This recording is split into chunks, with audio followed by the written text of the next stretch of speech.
প্রিয় দর্শক মণ্ডলী, দেশ প্রবাস থেকে যারা আমাদের সাথে যুক্ত হয়েছেন, আপনারা দেখতে পাচ্ছেন বাগেরহাট শহরের হরতাল অবরোধের চিত্র। আমরা বাগেরহাটের মেইন পয়েন্ট ঘুরে আপনাদের দেখানোর চেষ্টা করব আজকের অবরোধের সর্বশেষ চিত্র, অবরোধ কেমন ছিল।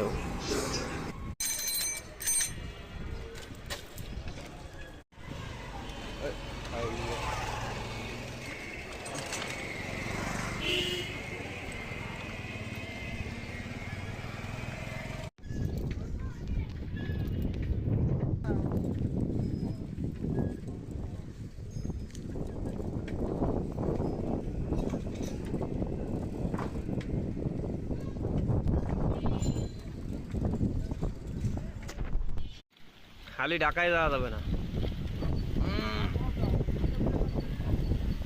ওই গাড়ি বন্ধ না।